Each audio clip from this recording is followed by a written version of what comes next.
아침 묵상 혈안장 시작하도록 하겠습니다. 먼저 기도하시겠습니다. 살아계신 하나님 아버지, 주님의 은혜 고맙고 감사드립니다.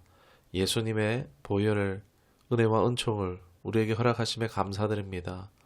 죄인을 위하여 구원하시기 위해서 흘리신 예수님의 이 거룩한 보혈로 우리를 덮어주시옵소서.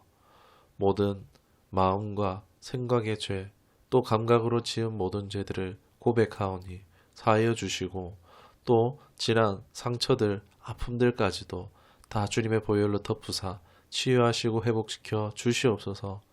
성령 하나님 임하여 주시옵소서. 머리부터 발끝까지 강하고 충만하게 임하여 주시기를, 통치하여 주시기를 원합니다. 나의 뜻이 아닌 주님의 뜻이 이루어져 가는 기쁘고 복된 하루가 될 수 있도록 인도하여 주옵소서. 나의 마음이 주님의 뜻과 같이 되어지기를 원하옵고, 우리 구주 예수 그리스도 이름으로 기도드리옵나이다. 아멘. 오늘 함께 하실 말씀은 사사기 12장 말씀입니다. 7절, 10절, 12절, 15절 말씀 보도록 하겠습니다. 입다가 이스라엘의 사사가 된 지 6년이라 길르앗 사람 입다가 죽음에 길르앗에 있는 그 성읍에 장사되었더라. 입산이 죽음에 베들레헴에 장사되었더라. 스불론 사람 엘론이 죽음에 스불론 땅 아얄론에 장사되었더라. 비라돈 사람 힐렐의 아들 압돈이 죽음에 에브라임 땅 아말렉의 사람 산지 비라돈에 장사되었더라. 아멘. 사사기 12장은 입다의 이 암몬과 전쟁 이후에 이제 발생한 사건을 계속 다루고 있는데요. 에브라임 지파가 승리하고 돌아온 입다에게 어떠한 대우 없이 오히려 그를 협박하는 것으로 이야기가 시작되어지는 걸 볼 수 있습니다. 사실 에브라임 지파는요, 므낫세 지파의 가장 가까운 지파입니다. 형제 지파라고 할 수 있겠죠. 동생 지파가 에브라임 지파인데, 아니 그들의 주장은 이런 전쟁이 있으면 미리 얘기해서 같이 싸워야지, 뭐 이렇게 왜 자기들은 부르지 않았냐라고 말하고 있지만, 어디까지나 이런 표현은 비 좋은 개살구고, 입다의 이 업적을, 공적을 탐하는 것이라 볼 수 있습니다. 뭐 전쟁 후에 당연히 전리품을 나누기도 하죠. 여기에 함께 갈라 먹으려고 하는 것입니다. 여러분, 에브라임의 이런 일은요, 처음이 아니란 것입니다. 8장의 기드온 때에도 이런 적이 있었습니다. 그런데 이번에 또 입다에 대한 그들의 태도는요, 기드온에 대한 것보다 더 심각합니다. 불순하기가 짝이 없습니다. 뭐, 그 좀 같이 갔어야지가 아니라, 너희 집을 불태우겠다. 여기서 집은요, 그의 가문, 가족들을 다 태워서 멸해버리겠다. 뭐 그런 이야기라 볼 수 있습니다. 아무래도 에브라임은 안 잊고 왔던 거죠. 자기들보다 작은 지파인 이 므낫세 지파가 공을 세운 것도 모자라서, 또 그 므낫세 지파 중에서도 정통이 아닌 이 기생의 아들이 그 머리가 되는 꼴을 볼 수가 없었던 것이라고 할 수 있겠습니다. 그래서 더 만만하게 여기고 몰려왔을 수도 있겠죠. 입다는요, 자기의 책임으로 서운한 딸을 번제로 드렸을 것입니다. 뭐 그들이 알고 그랬든 모르고 그랬든 지금 에브라임에 너의 집안을 태워 버리겠다, 이 말은요, 입다를 굉장히 자극했을 것입니다.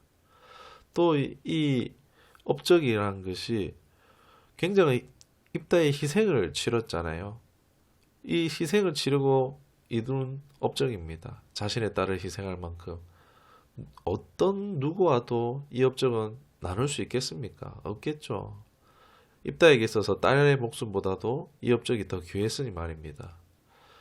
길르앗 사람들을 불러 모아다가 에브라임과 전쟁을 벌이는 것을 4절에서 볼 수 있습니다. 그런데요, 하나님의 개입은 전혀 보이지 않습니다. 왜요? 동족을 상전하는데 지금 군대를 동원하고 있는 것입니다. 그 방법도 보면은 4절에 에브라임이 길르앗을 도망자라고 뭐 비하하고 있다라는 이런 에브라임에 대한 분노, 이런 여론을 일으켜서 선동해서 군대를 끌어모았다라고 볼 수 있습니다. 아니 또 에브라임도 보면은 외세 침략에 한 명도 돕지 않았던 이들이 6절에 보니까 길목에서 잡혀서 뭐 십볼렛 이거 발음 못해서 죽은 자가 4만 2천 명이나 되는 것을 볼 수가 있습니다. 여기에 잘한 사람이 없습니다. 오직 비극만이 있는 입다의 이야기를 볼 수 있습니다. 입다는 6년을 다스리고 죽게 되어지는데 어느 사사보다도 평화기간이 짧은 것을 볼 수가 있습니다. 그는 하나님의 은혜로 암몬에서는 구원했지만 자신의 손에는 딸의 피와 동족 에브라임의 피가 가득했기 때문이라 할 수 있습니다. 너무나 암울하죠. 그런 가운데에 소사사 3명이 또 등장하는 것을 볼 수가 있습니다. 짧게 묘사되어졌기 때문에 이들은 별 특징이 없어 보입니다. 그러나 그들이 어떻게 지도자로 있었는지 이 대강의 표현으로 생각해 볼 수가 있습니다. 입사는 보면 언약에 이방인과 통혼하지 말라고 그랬는데 지금 이는 이방인들과 정략 결혼했음을 알 수 있습니다. 무슨 얘기입니까? 자신의 이익을 위해서 세상과 타협하고 있는 거죠. 연대하고 있는 것입니다. 엘론은 어떻습니까? 스불론 땅에 아얄론이라는 장사지가 등장하는데 자기 이름을 딴 것으로서 하나님의 뜻대로 분배한 땅을요, 자기 사사 신분을 이용해서 개인 사유지하는 모습을 볼 수 있습니다. 압도는 어떻습니까? 아들과 손자가 70이고 다 모두 나귀를 탔다 합니다. 나귀가 엄청 귀할 때죠.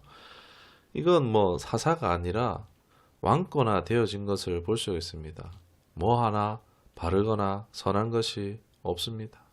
정말 참 이어서 암울하기 그지없습니다. 오늘도 사사들의 모습을 통해서 우리가 우리 신앙의 반면교사 삼아야 될 줄로 생각합니다. 입다는 자기의 욕망을 위해 사는 사람입니다. 계산을 따르는 자, 아주 자기 중심적인 인물이라 할 수 있습니다. 그의 이기심은요,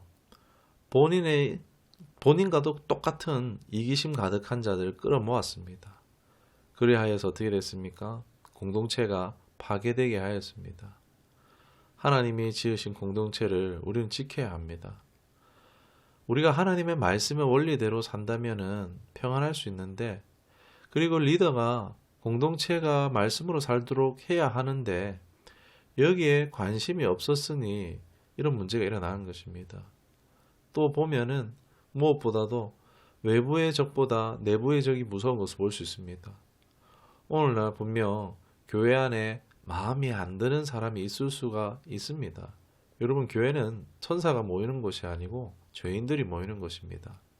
그럴 때 미워하고 비판하여서 공동체를 찢기보다도 그럴 때는 내 마음을 찢어야 할 때라는 것입니다. 내 마음을 찢음으로써 내가 성장하는 계기로, 양분으로 삼을 수 있지 않을까 말씀을 묵상하게 되어집니다. 소사사 또 입산의 모습을 통해서 우리가 반면교사 삼았으면 좋겠는데, 입산은요, 위기를 해결하고자 어떻게 했는가? 자신의 권위를 또 견고히 이어가기 위해서 얼마든지 세상과 타협하는 사람이었다는 것입니다. 하나님이 가증히 여기는 이 가나안의 문화로요, 더럽혀졌다는 것입니다. 하나님을요, 우상들 중에 하나처럼 여길 뿐이었다는 것입니다. 혼합주의죠, 혼합주의. 오늘날 신앙 안에서 이 혼합주의 성격, 이 선이 모호한 사람들이 꽤 있습니다. 개 중에는 뭐 산은 오르면 다 정상에서 만난다, 뭐 이런 말을 하는 것처럼 모든 종교도 오르다 보면은 다 정상에서 만나게 된다라는 식의 혼합주의가 오늘날 들어와 있다는 것입니다. 뭐 WCC 교회 운동 사상이 또 그렇기도 하고, 보면 불교 성당 보면 어떻습니까? 막 기념일에 되면은 뭐 형님 아우처럼 막 친하게 지내면서 막 기념일의 현수막 같은 것을 막 걸어 제끼는 것을 볼 수 있습니다. 자기들이 가장 관대한 종교처럼, 자기들만이 세상에 평화를 주는 종교처럼 포장하고 있습니다. 아니죠. 기독교는요, 사실 오르는 종교가 아닙니다. 기독교는요, 계속 낮아지는 것입니다.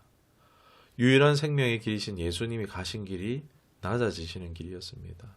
세상이 뭐래도요, 묵묵히 이 길이 진리요 생명임을 믿고 따라가야 합니다. 다른 이들과 섞일 수도요, 따라갈 수도 없습니다. 함께 할 수도 없습니다. 오직 성령 안에서 하나됨만 있을 뿐입니다. 이런 우리는 혼합주의를 멀리해야 됩니다.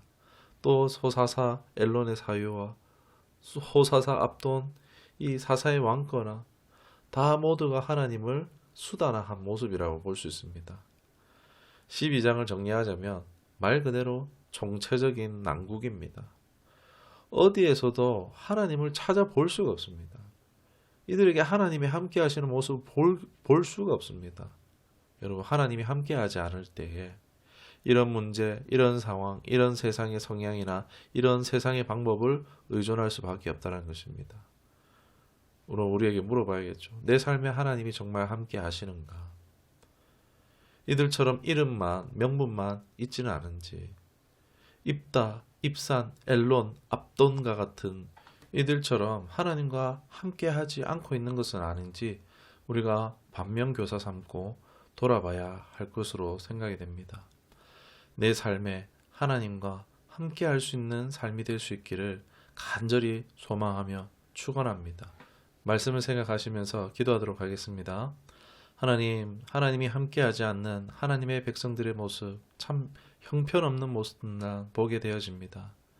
그런데 하나님 없이 살았던 우리의 모습과도 폭 닮아 있음을 발견합니다. 주님, 이제 일주일에 한번 만나는 그런 신앙이 아니라 내 매일의 삶에 동행하시는 하나님을 신앙하기를 원합니다. 말씀과 기도로 성장하며 성령 안에서 하나 되어져가는 공동체가 될 수 있기를 소원합니다. 건강한 공동체로 자라나가는 은혜가 있게 하여 주옵시고, 또 최근 연일 강추위 속에 성도들 건강한 전 잃지 않도록 지키시고 보호하여 주시옵소서. 주님께 맡겨드리며 우리 구주 예수 그리스도 이름으로 기도드리옵나이다. 아멘.